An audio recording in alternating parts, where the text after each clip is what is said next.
और अब चलते हैं महाराष्ट्र के मुंबई, जहां पर बीएमसी चुनाव प्रचार का आज आखिरी दिन है। आज शाम 5:30 बजे थम जाएगा चुनाव प्रचार। सभी पार्टियों की आज ताबड़तोड़ रैलियां हो रही हैं। दिग्गजों ने मैदान में पूरी ताकत लगा दी है। 15 जनवरी को महाराष्ट्र में बीएमसी के चुनाव होने हैं, तो यानी कि इसको लेकर तमाम राजनीतिक हलचल इस वक्त दिखाई दे रही है, क्योंकि आज शाम 5:30 बजे के बाद चुनाव प्रचार थम जाएगा। मॉडल कोड ऑफ कंडक्ट लागू हो जाएगा, तो सभी पार्टियों के लिए आज भर का दिन है और 5:30 बजे के बाद ये चुनाव प्रचार बीएमसी चुनावों के लिए थम जाएंगे। तो आज बहुत ज्यादा रैलियां और बहुत ज्यादा राजनीतिक हलचल जमीन पर दिखाई दे रही है और सभी दिग्गज इस वक्त मैदान में दिखाई दे रहे हैं। तो तमाम रैलियों की तस्वीरें देख रहे हैं। देवेंद्र फडणवीस, एकनाथ शिंदे, उद्धव ठाकरे, राज ठाकरे, सभी बड़े चेहरे मुंबई में इस वक्त मैदान में है। बीएमसी चुनावों को लेकर पूरी ताकत हर कोई लगाना चाह रहा है। प्रचार का आखिरी दिन है, तमाम मुद्दे छाए रहे, चाहे वो घुसपैठ का मुद्दा हो, मराठी मानुष का मुद्दा हो। तो बीएमसी चुनाव में महज 2 दिनों का वक्त बाकी रिजल्ट्स के लिए और सभी दल अपनी अपनी ताकत का दावा कर रहे हैं। इसी बीच आपको महायुति और महाविकास आघाड़ी के 2 बड़े नेताओं का बयान सुनाते हैं।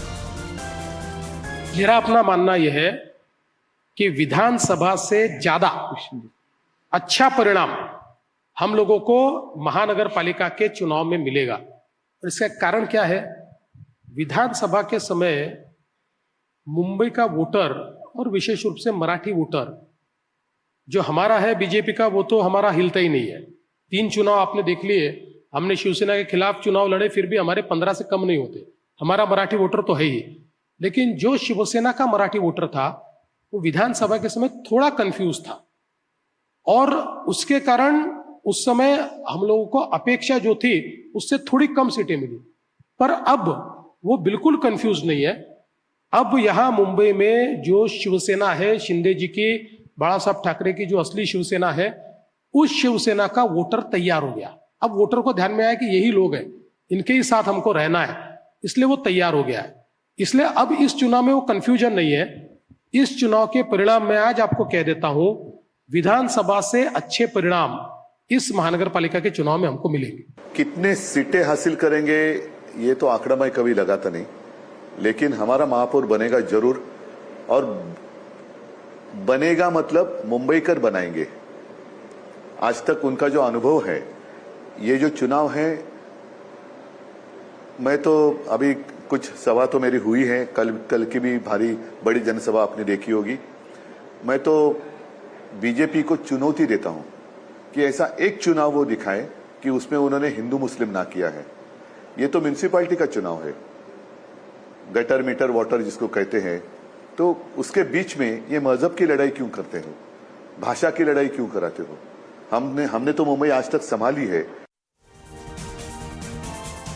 चुनाव प्रचार का आखिरी दिन है, सभी दिग्गज मैदान में दिखाई दे रहे हैं अपने अपने मुद्दों को लेकर। अनुज रायते और सुजाता द्विवेदी हमारे सहयोगी हम ग्राउंड से हमारे साथ लाइव जुड़ रही हैं। अनुज और सुजाता, हमने इन दिग्गजों को सुना, तमाम वादे दावे और मुद्दे सभी के जहन में हैं, लेकिन इस वक्त मुंबई के मन में क्या है? ग्राउंड रिपोर्ट सुजाता आपकी क्या बता रही है? किन मुद्दों पर आखिर वोट पड़ेंगे?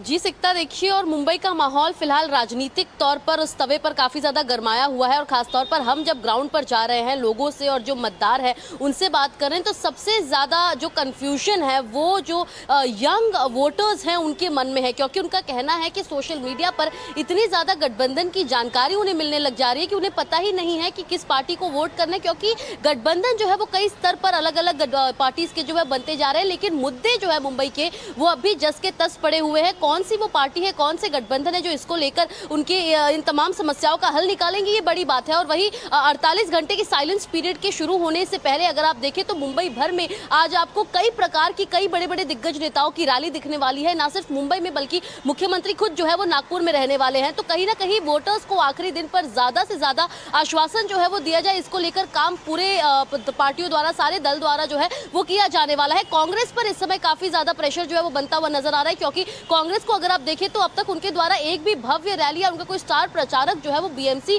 चुनाव के मद्देनजर किसी भी बड़े वार्ड में उतरता हुआ नजर नहीं पड़ा। हालांकि वर्षा गायकवाड़ आज खुद उतरने वाली है, बांद्रा पश्चिम में वो एक रैली करेंगी। वहीं दूसरी ओर बीजेपी भी अपने तमाम स्टार प्रचारकों के साथ आज आखिरी दिन शाम 5:30 बजे से पहले मतदार के बीच जाने वाले हैं, उनसे बात करने वाले हैं। और यही एक रणनीति के तौर पर भी देखा जा रहा था, जहां पर महायुति ने अपना जो मैनिफेस्टो है, जो हलफनामा है, वो सबसे आखिर में निकाला। तो कहीं ना कहीं यहाँ पर वोटर्स के दिमाग में सारी जो बातें हैं वो बनी रहे, क्या क्या उनके वादे हैं, क्या मैनिफेस्टो में बात कही जा रही है, वो वोटर्स के मन में बनाए रखने के लिए यहाँ पर तमाम प्रकार की जो गठजोड़ की नीति है वो की जा रही है। और ऐसे में देखना होगा कि मुंबई कर इस 48 घंटे में जो है किसे अपना वोट देंगे, इसको लेकर अपना जो तमाम उनका क्या कहना है इस पर जो है बात करेंगे। लेकिन फिलहाल जो है आज मुंबई में तमाम ऐसी रैलियां आपको नजर आने वाली है। जी अनुज और सुजाता, आप दोनों हमारे साथ बने रहिए। इस वक्त एक और इसी से जुड़ी बड़ी खबर आ रही है। प्रचार के आखिरी दिन चुनावी रंजिश हुई है। शिंदे और ठाकरे गुट के कार्यकर्ता भिड़ गए। हमले में 2 कार्यकर्ता जख्मी हुए हैं। पैसे बांटने के आरोप पर भिड़ गए शिव सैनिक और राजावाड़ी अस्पताल में भर्ती हैं ये घायल कार्यकर्ता। तो इस वक्त ये बड़ी खबर आ रही है बीएमसी चुनावों को लेकर। प्रचार के आखिरी दिन चुनावी रंजिश के चलते 2 गुट, शिंदे गुट और ठाकरे गुट के कार्यकर्ता आपस में ही भिड़ गए। 2 कार्यकर्ता जख्मी हुए हैं। पैसे बांटने का आरोप लगा रहे हैं एक दूसरे पर और जो घायल कार्यकर्ता है उन्हें राजावाड़ी अस्पताल में भर्ती कराया गया है।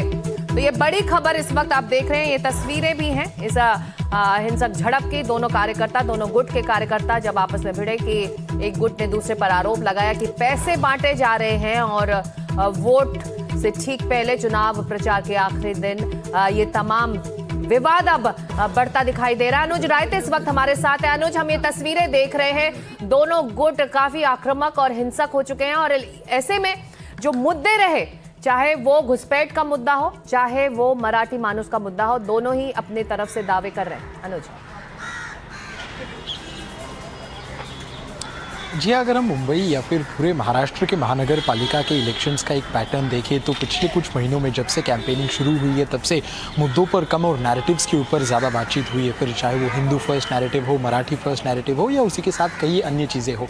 जैसे कि सुजाता ने पहले कहा कि मुंबई के साथ साथ पुणे और नागपुर में भी आज chief minister Devendra Fadnavis, deputy chief minister Ajit Pawar campaigning कर रहे हैं। उसी तरीके से मुंबई में भी आज काफ़ी सारे कार्यकर्ता और नेता सड़क पर आकर कैंपेनिंग पूरी तरीके से करने की कोशिश कर रहे हैं। जहाँ पे हमने देखा ये जो पैसे बांटने के ऊपर से जो मामला सामने आया है मुंबई से, ये सारी चीज़ें पिछले कुछ दिनों से होती जा रही है। जब कल शिवाजी पार्क पे सभा हुई थी, उसी समय पे ठाणे में भी ठाकरे बंधुओं की सभा हुई थी और उस सभा में ऐसा काफ़ी क्लियरली ठाकरे बंधुओं की तरफ से कहा गया था कि भारतीय जनता पार्टी आज 5:30 बजे का समय खत्म होते ही पैसे बांटने में शुरुआत कर देगा। तो ये जो पैसे बांटने के आरोप है ये काफ़ी शुरुआत से ही एक दूसरे के ऊपर डाला जा रहा है। खास करके ठाकरे बंधुओं की तरफ से भारतीय जनता पार्टी और शिंदे शिवसेना की तरफ ये आरोप डाले जा रहे हैं। बट अगर हम महाराष्ट्र या फिर खास करके मुंबई में ठाकरे बंधुओं के रैली की या प्रिपरेशन की आज बात करें तो उद्धव ठाकरे ने इस बार हमने देखा था कि काफ़ी ट्रेडिशनल मेथड अपनाया था कैंपेन करने का। उन्होंने मुंबई जैसे बड़े शहर में बस एक रैली की थी जो कि 11 तारीख को इधर। उसके अलावा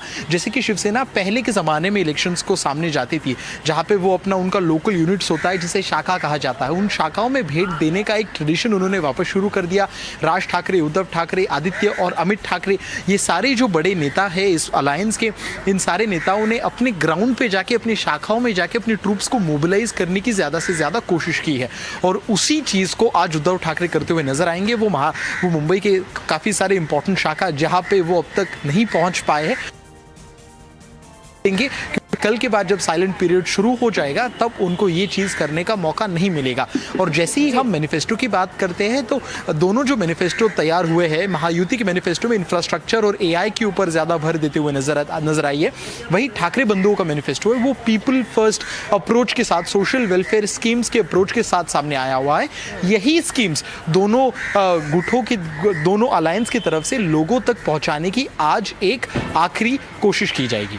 बिल्कुल, आप दोनों हमारे साथ बने रहिए। और कैसे मुंबई में बीएमसी चुनाव को लेकर सुरक्षा सख्त कर दी गई है, हमारे सहयोगी ग्राउंड से रिपोर्ट भेज रहे हैं। पारस दामा की रिपोर्ट देख लेते हैं। बीएमसी इलेक्शंस को अब 2 दिन का समय शेष रह गया है। ऐसे में आज 13 तारीख है और आज कैंपेनिंग का आखिरी दिन है। कल जो है वो कैंपेनिंग नहीं हो पाएगी किसी भी दल द्वारा। ऐसे में 15 तारीख को बीएमसी चुनाव है, लोग जो हैं अपने घरों से बाहर निकलेंगे और वोट करेंगे। उससे पहले पॉलिटिकल पार्टियों की तरफ से तो पूरी तैयारी की गई, पूरे प्रचार जो हैं वो पूरे जोर शोर से किए जा रहे हैं। ऐसे में मुंबई पुलिस द्वारा भी इस पूरे चुनाव को शांतिपूर्ण निपटाने के लिए अच्छे से तैयारियां की जा रही हैं। मुंबई का प्रतीक्षा नगर इलाका है जहां पर हम हैं और ये सेंसिटिव इलाकों में से एक माना जाता है और यहाँ पर जो फ्लैग मार्च है वो निकाला जा रहा है, परेड निकाली जा रही है। पूरी सिचुएशन का जो है वो जायज़ा लिया जा रहा है, कहीं पे भी लॉ एंड ऑर्डर की सिचुएशन ना हो इसकी पूरी तरीके से जो है वो ध्यान रखा जा रहा है। अगर आप देखें तो यहाँ पर सैकड़ों की तादाद में पुलिसकर्मी मौजूद हैं, बाकी जो फोर्स हैं उनके लोग भी यहाँ पर मौजूद हैं। डीसीपी जोन 4 रागसुधा आर मैडम भी जो हैं वो यहाँ पर मौजूद हैं और लगातार पूरे इलाके में जो है वो स्थिति देखते हुए ये पूरा मार्च जो है वो निकाला जा रहा है। सबसे महत्वपूर्ण बीएमसी चुनाव में ये होगा कि किसी तरीके की लॉ एंड ऑर्डर सिचुएशन जो है वो ना हो और इसका पूरा ध्यान जो है वो मुंबई पुलिस रख रही है। मुंबई पुलिस के हजारों की तादाद में पुलिसकर्मी जो हैं बीएमसी इलेक्शंस के दिन मौजूद होंगे, पोलिंग बूथ पे जो हैं वो मौजूद होंगे। ऐसे में तैयारियां जो हैं वो वोटिंग डे से पहले की जा रही हैं। अगर आप तस्वीरों में देखें तो जो पुलिसकर्मी हैं वो पूर्ण तरीके से देख रहे हैं, पूरी सिचुएशंस को जो है वो देखते हुए आगे बढ़ रहे हैं। तो सुरक्षा के पूरे इंतजाम इस वक्त इन चुनावों को लेकर मुंबई में किए जा रहे हैं। सुजाता, ये तस्वीरें बता रही हैं बहुत पुख्ता इंतजाम है और पूरी तैयारी पुलिस की भी दिख रही है। लेकिन चुनावों से पहले हमने काफी राजनीतिक हलचल देखी, ठाकरे बंधु भी एक साथ नजर आए हैं, तो क्या इसका सियासी असर भी जमीन पर दिखाई देगा? जो हलचल मचाई ठाकरे बंधुओं ने एक साथ आकर एक मंच पर जुड़कर।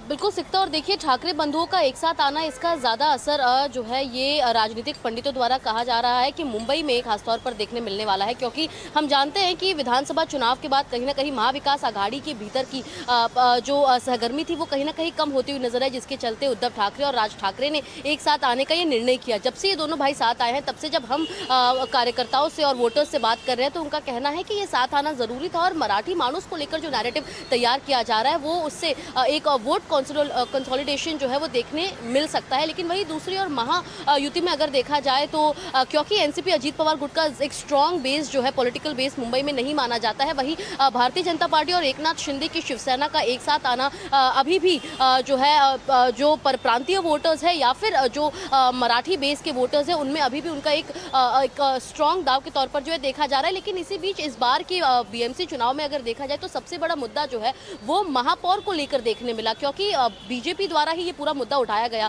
बीजेपी के मुंबई अध्यक्ष अमित साटम ने जो है एकाएक जैसे ही ज़ौरान ममदानी न्यूयॉर्क के महापौर बनते हैं वैसे वो बता देते हैं कि मुंबई के महापौर को किसी खान को या किसी सैयद को बनने नहीं देंगे, जिसके बाद पूरे राजनीतिक हलचल जो है वो तेज होती हुई नजर आ गई। एक और चाहे एमआईएम की बात करें या फिर महाविकास आघाड़ी में आप ठाकरे बंधु क्योंकि एक साथ आ गए तो उनकी बात करें, उनका कहना था कि यदि मुंबई की बात हो रही है, महाराष्ट्र की बात हो रही है और क्योंकि ठाकरे भाई मराठी अस्मिता के लिए एक साथ आया है तो मुंबई का महापौर एक मराठी मानुस ही बनेगा। लेकिन क्योंकि मुंबई में मराठी वोट बैंक जो है वो 30 से 40% के लगभग होता है, तो ऐसे में महायुति को भी इसके विपक्ष में एक कोई बयान देना जो शायद उन्हें शोभा नहीं देती, जिसके चलते उनका ऐसा कहना था कि मुंबई का महापौर एक मराठी तो जरूर होगा लेकिन साथ ही वो एक हिंदू भी होगा। तो कहीं ना कहीं यहाँ पर क्षेत्र को लेकर, धर्म को लेकर, जाति को लेकर जो तमाम बयानबाजी है वो और ज्यादा तेज हो गई, जिसमें खुद एआईएम के नेता जो है वो भी कूद पड़े। उनका कहना है कि बुर्खा वाली महिला भी जो है वो महापौर हो सकती है। तो बयानबाजी जो है वो कई स्तर पर देखी गई, लेकिन ऐसे में मुंबई के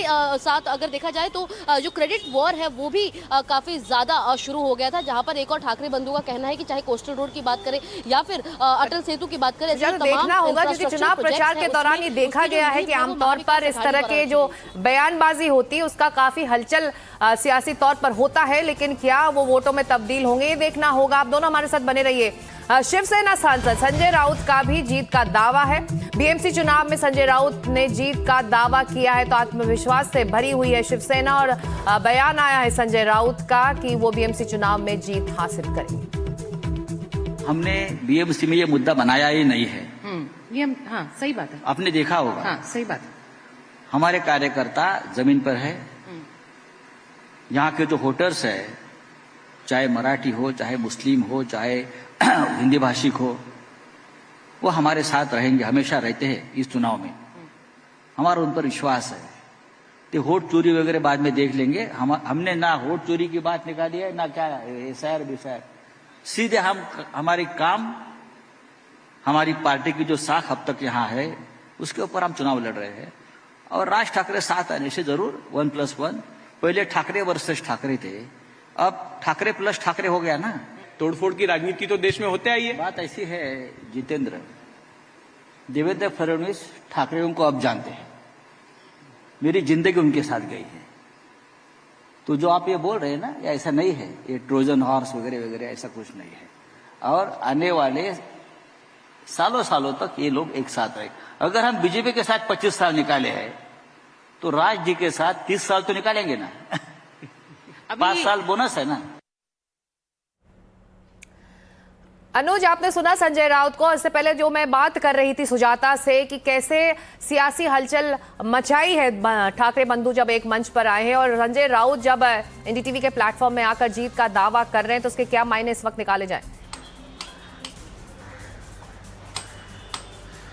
जैसे कि सुजाता ने पहले कहा था कि काफ़ी सारे दावे यहाँ पे इस इलेक्शन में सामने आते गए हैं, बट अगर हम अरिथमेटिक को देखें, अगर हम यहाँ पे मुंबई के गणित को देखें, तो की भी तरीके से अनुमान लगाना एक आसान चीज़ नहीं होती है, खास करके एक ऐसे इलेक्शन में जहाँ पे इतनी सारी पार्टीज एक इंडिपेंडेंट फोर्स बन के खेल रही है।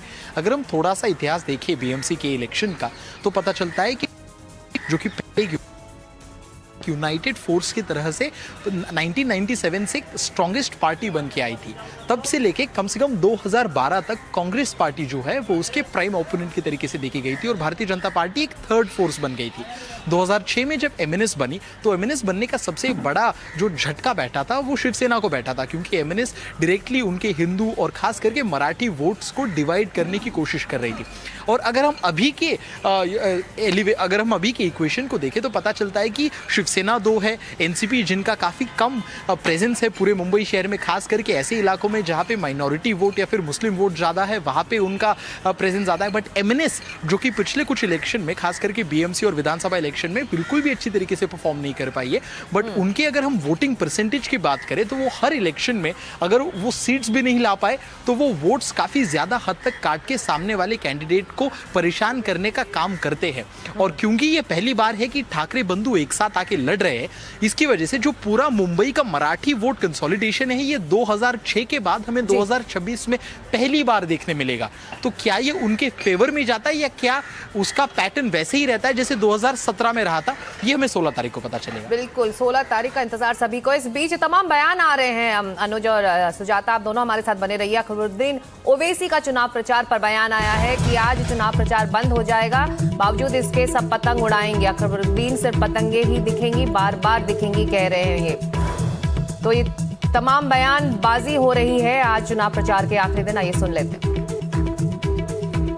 कोई जलसा नहीं, कोई नारा नहीं, इलेक्शन कैंपेनिंग बंद हो जाएगी, लेकिन अल्हम्दुलिल्लाह अल्लाह की शान देखो, मोदी होने दो, शिंदे होने दो, फडणवीस होने दो, पवार होने दो, सब पतंग फिराएंगे, सब पतंग फिराएंगे। पंजा नहीं दिखेगा, घड़ी नहीं दिखेगी, कमल नहीं दिखेगा, पतंग दिखते रहेगी, दिखते रहेगी, दिखते रहेगी। सही है ना? तुम हमसे छीन रहे थे, अल्लाह ने हमारी निशानी तुम्हारे हाथ में दी। वाह! तुम हमारी मस्जिदों को छीने, अदा को छोड़े, अल्लाह बोला ले अकबर ओवैसी, असद ओवैसी का निशाने पकड़ लिए। अब वो अलग बात है, खिलाना नहीं आता, कन्ने डालना नहीं आता, मांझा सूतना नहीं आता, ढील देना नहीं आता। सुजाता और अनुज राय हमारे साथ लगातार बने हुए। सुजाता, हमने सुना एआईएम के नेता को एक तरह से बहुत आक्रामक तरीके से इस बार मैदान में एआईएम उतरी है।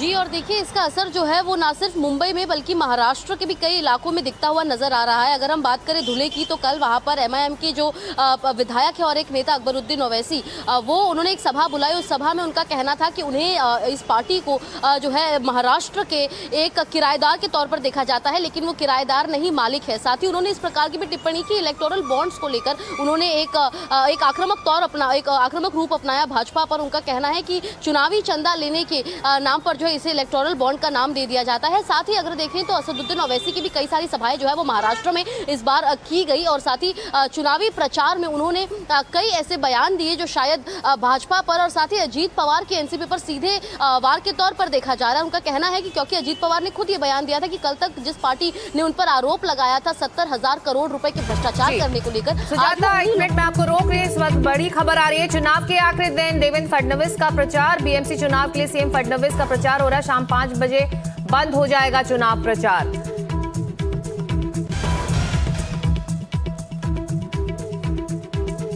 तो इस वक्त ये बड़ी खबर, चुनाव के आखिरी दिन मुख्यमंत्री देवेंद्र फडणवीस का भी चुनाव प्रचार चल रहा है। बीएमसी चुनावों के लिए सभी बड़े दिग्गज मैदान में जुटे हुए हैं। आज आखिरी दिन है चुनाव प्रचार का, 15 तारीख को वोट डाले जाएंगे, तो इसको लेकर तमाम गहमा गहमी आप देख सकते हैं।